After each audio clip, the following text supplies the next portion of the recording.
So, as you guys know, when I started doing these little Christmas retrospectives, I did a look back on nostalgic holiday TV episodes, most of which were Disney Channel and Nickelodeon. And in that video, I brought up the Even Stevens episode about Hanukkah. And we've also had Hanukkah episodes of Rugrats, The Goldbergs, and Friends. Remember the holiday armadillo? But what about Kwanzaa, the celebration of African culture? While most people call this time of year Christmas time, we can't forget about those who celebrate Hanukkah or Kwanzaa instead, which is why it's sometimes known as the holiday season. So in this video, I'm looking back on another holiday TV episode, this time heading back to the magical world of Disney with the Proud Family episode, 7 Days of Kwanzaa. I don't think I talked about this episode when I was sharing my Proud Family Complete Series DVD, as there were a lot of episodes that I hadn't seen in a while. So let's begin. It begins with the Proud family doing their Christmas shopping as Penny and Trudy pass by a cell phone store. It's so weird calling them cell phones, as now they're just called phones, but this was back in 2001. Anyway, Penny tells Trudy that she wants a cell phone for Christmas, but Trudy says, "Penny, you are not getting a cell phone for Christmas. I wish you'd stop asking." Penny even asks her father Oscar why she can't have a cell phone, and Oscar answers that people who have cell phones also have cell phone bills. Sugar Mama comes by on her scooter and runs over Oscar's foot, causing him to drop the gifts that he bought. When she finally drives off, he leans down to pick them up just as another shopper was about to help him. But Oscar insists that he doesn't want anybody's help as the man and his wife and daughter, all holding a sign that says, "We are the reason for the season, give what you can," wish Oscar a good day. Trudy notices the sign and realizes that the family is homeless and tells Oscar to give them money, but he refuses.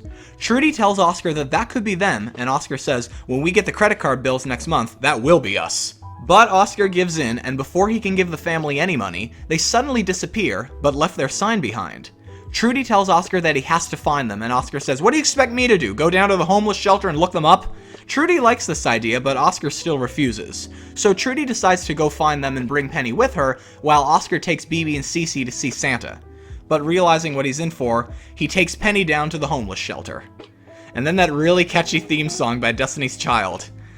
Oscar and Penny finally make it to the homeless shelter, where we see a lineup of others who are in need, and Oscar puts a fishing line in his sleeve with a dollar bill on the hook. He gives it to a homeless person and one to a Goodwill Santa, but he reels it back to him almost immediately after. What an asshole. Penny calls Oscar out for this and wants to get out of the rain before lightning strikes them, but Oscar insists that nothing bad will happen. That is until a car splashes them with mud. Penny and Oscar enter the homeless shelter carrying the sign that was left behind, and the receptionist assumes that they want to sign in. Oscar explains to the lady that they are not homeless, but given how muddy they look, the receptionist doesn't believe them, no matter how hard they insist. Oscar begs for her to let them in because of how cold it is outside, but she tells Oscar that he has to sign in first. Given that that's what it takes to get in at all, Oscar signs in and the receptionist supplies Oscar with all of the necessary essentials, including his own snacks, which at first Oscar hates the taste of, but when he realizes that it's his own company, he calls out, "Everybody eat the snacks!" So Oscar's never tasted his own snacks before?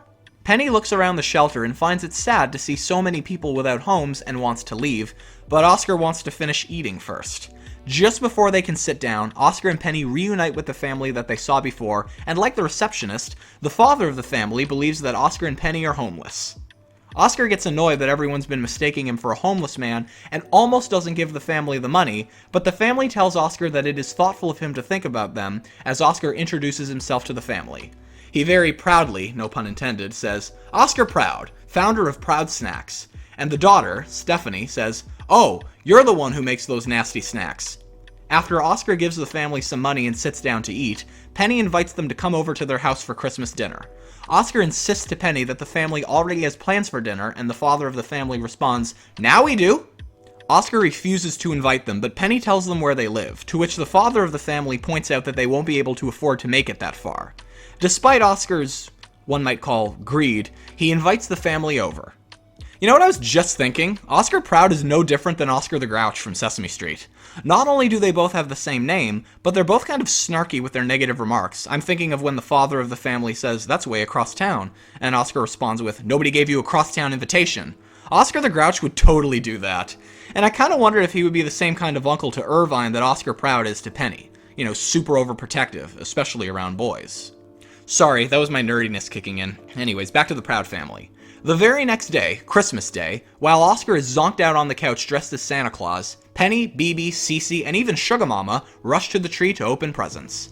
Penny complains that she got a phone book instead of a cell phone, but Trudy points out that Penny missed a gift, and as soon as Penny opens it, she is delighted to see that it is a cell phone, and she heads upstairs to call all of her friends. Seeing how happy everyone is, Trudy and Oscar exchange gifts themselves, even though they decided that they weren't giving each other gifts. Regardless, Trudy still wanted to get something for Oscar, more specifically, a Wizard Kelly watch. Just in case some of you have never seen the Proud Family, Wizard Kelly is a recurring character on the show who has gone from being basketball player to millionaire to even mayor. And the funny thing is that he's the most powerful man in the show's universe, and you only see him from the mouth down. Seeing that Oscar is happy with his present, Trudy asks Oscar what he got her. I see we have another Howard Langston over here. Oscar inches away from Trudy just as the door knocks, and the homeless family shows up with a fruitcake as a gift for the Prouds. Given that Oscar told them to show up at 4 o'clock, he uses his new watch to inform the family that they have 7 hours, but Trudy welcomes them in and the family officially introduces themselves to the Prouds. The mother Margaret introduces Stephanie and her husband Joseph. Joseph gifts Oscar the fruitcake, telling him that it is good for his soul, but Oscar pushes his head back when he smells it, while Sugar Mama introduces herself to the family, and Oscar's brother Bobby shows up singing a very off-key holiday song. Oscar gets rid of the fruitcake by regifting it to Trudy, and she retaliates by giving Oscar's watch to Joseph. Penny shows up with presents for the family, but they inform the Prouds that they don't celebrate Christmas, so Oscar takes his watch back. Upon meeting the family, Penny asks Stephanie if she would like to join her and her friends at the mall.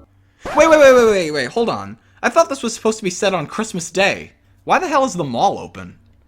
Anyway, Stephanie asks her parents, who she refers to by their names, if she can tag along, and Margaret and Joseph allow her to go, as Stephanie and Penny leave, with Stephanie taking their sign with them. Penny meets up with Dejanay, Zoe, and Sticky, and introduces her friends to Stephanie. Zoe says, "So you're the home," before Penny cuts her off before she can say homeless. Zoe instead continues with, "Homegirl Penny told us about." Sticky asks if Stephanie goes to school close by, and Stephanie tells the gang that she's homeschooled. Zoe asks, "How can you be homeschooled if you don't have a," before realizing what she's saying. But Stephanie doesn't seem too offended by it, and explains that her mom is a teacher, and that in her spare time, she likes to read books, and the only friends that she has are her parents. Stephanie tells the gang, "It's better to be family in the streets than strangers in a home." Penny asks Stephanie if she wishes that she had her own room, but Stephanie doesn't seem to be bothered by it, saying that it's what a person has inside that counts. Dejanay adds, "Yeah, inside your pockets." But Stephanie seems quite comfortable with her life, and Penny's friends decide to leave and go to the movies using Sticky's Wizard Kelly movie passes that his parents gave him for Christmas. See what I mean? Wizard Kelly's everywhere. And Stephanie lets Penny tag along with them while she reads. Dejanay suggests to Penny that she ditch Stephanie so that she can have some real fun, but Penny decides to hang out with her and the gang takes off. I always thought that Penny's friend group could be kind of snarky, but in this episode, I found that they were just straight up rude. Stephanie isn't as lucky as some people are, and she's in such a good place about it, while Penny's friends are just so judgmental, even going as far as to ditch Penny because she's hanging out with Stephanie. Penny's doing a really nice thing, and her friends are just being such assholes about it. Back at the house, Oscar and Bobby finish putting together a little playset for BB and Cece, but as soon as they finish it, it totally falls apart. Joseph used to be a construction worker, and much to Oscar's chagrin, he fixes the playset perfectly. But BB and Cece are more interested in playing with the boxes that it came in. Oscar says, "I work hard to make the money, even harder to put the thing together, and they play with the box." Joseph states that it's because the toy is not the important part, and tells Oscar that he should spend more time with his kids. Oscar says, "You mean quit work and hang out in the streets all day like you?" Joseph says that he is just like Oscar and has found a better place to build his home, to which Oscar responds, "Let me guess, under a freeway pass?" I don't know who's ruder here, Oscar or Penny's friend group.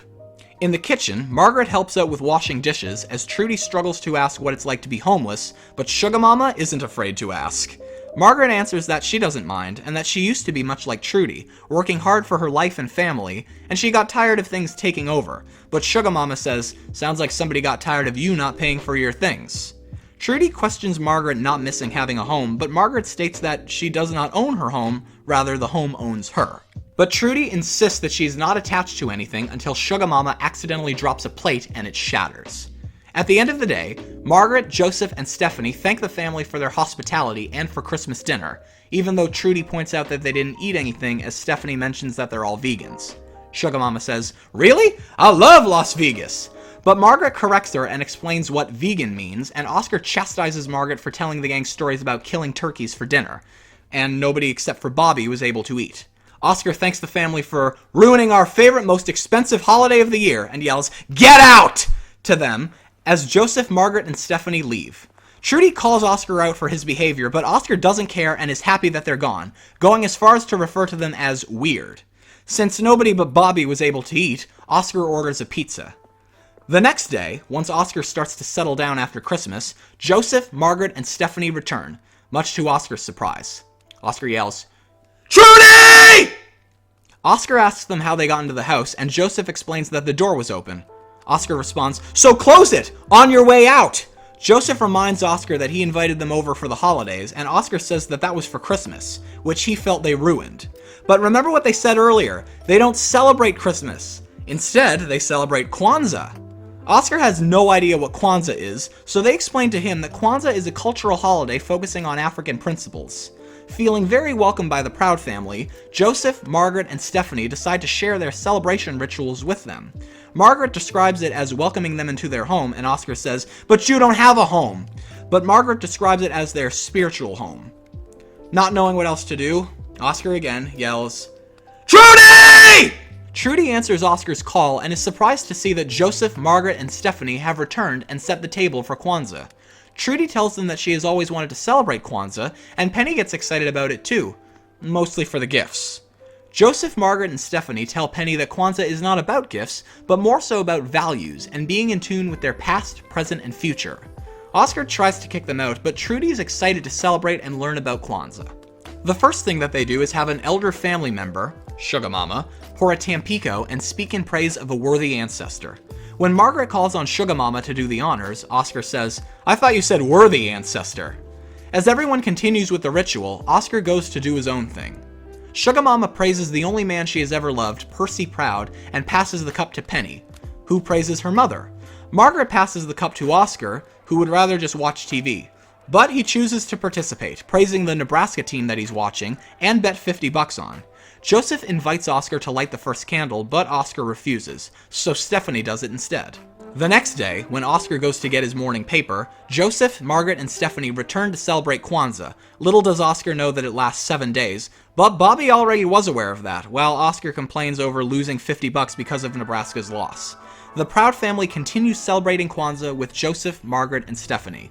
And while Oscar doesn't really participate in any of the festivities at first, he does go back to Goodwill with Penny to donate money to those who are in need, and not trick them this time, and finally gives in to some of the Kwanzaa celebrations, being the last one to light the final Kwanzaa candle.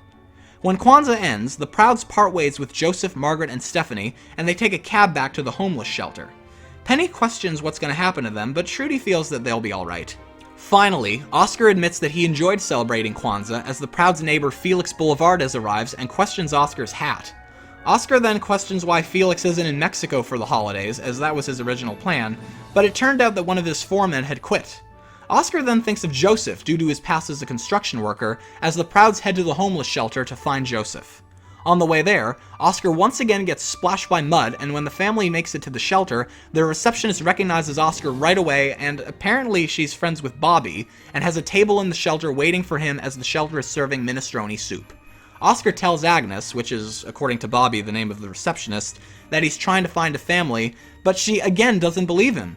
Penny says, "You saw us walk out of here with them the other day," but Agnes says that she just saw Oscar steal fish sandwiches. Penny gives Agnes the names Joseph, Margaret, and Stephanie, but according to Agnes, nobody with those names live at the shelter. Oscar then gives Agnes the information of Joseph being a construction worker and Margaret being a teacher to find Joseph for Felix, but another man approaches Oscar and asks if he's looking for a construction worker, as he's been out of work as a foreman for months.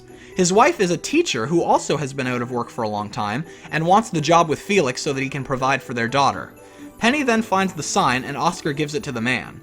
Apparently it was the idea of his daughter, also named Stephanie. Oscar then asks if the man's name is Joseph and if his wife's name is Margaret, and the man is very surprised that Oscar is correct. So Oscar gives Felix's card to Joseph as the families part ways.